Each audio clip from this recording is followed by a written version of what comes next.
بسم اللہ الرحمن الرحیم۔ السلام علیکم۔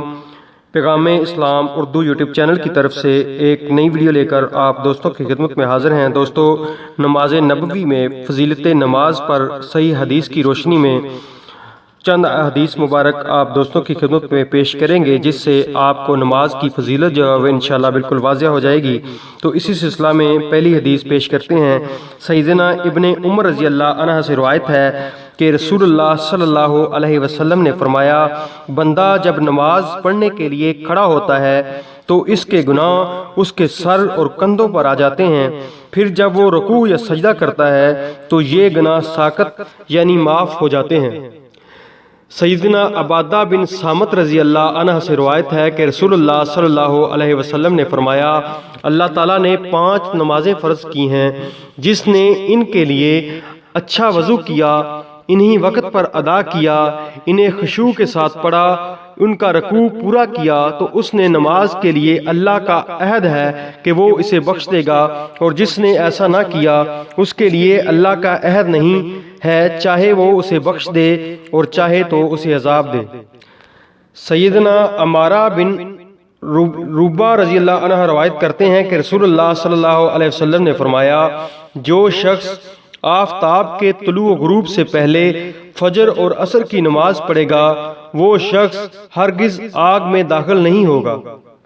ایک اور حدیث ہے، سیدنا عثمان رضی اللہ عنہ روایت کرتے ہیں کہ رسول اللہ صلی اللہ علیہ وسلم نے فرمایا، جس شخص نے نماز عشاء باجماعت ادا کی تو اس کے لیے اتنا ثواب ہے کہ گویا اس نے آدھی رات تک قیام کیا، اور جس نے صبح کی نماز باجماعت پڑھی تو اتنا ثواب پایا کہ گویا اس نے تمام رات نماز پڑھی۔ سیدنا جندب قصری رضی اللہ عنہ روایت کرتے ہیں کہ رسول اللہ صلی اللہ علیہ وسلم نے فرمایا، جس شخص نے صبح کی نماز پڑھی وہ اللہ کے ذمے عہد و امان میں ہے۔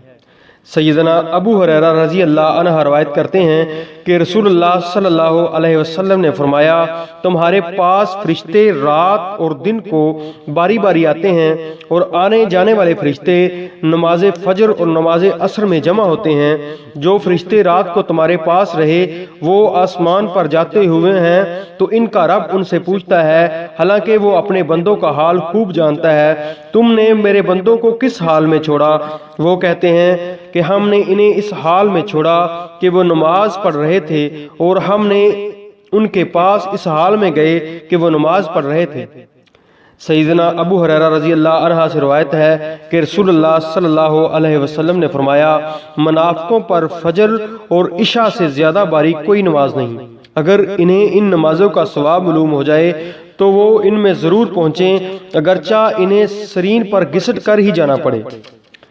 سرین پر گھسٹ کر آنے کا مطلب یہ ہے کہ اگر پاؤں سے چلنے کی طاقت نہ ہو تو ان نمازوں کے ثواب اور اجر کی کشش انہیں چوتڑوں کے بل چل کر مسجد پہنچنے پر مجبور کر دے، یعنی ہر حال میں پہنچے۔ نبی کریم صلی اللہ علیہ وسلم کو نماز عصر اس قدر پیاری تھی کہ جب جنگ خندق کے دن کفار کے حملے اور تیر اندازی کے سبب یہ نماز فوت ہو گئی تو آپ کو شدید رنج پہنچا۔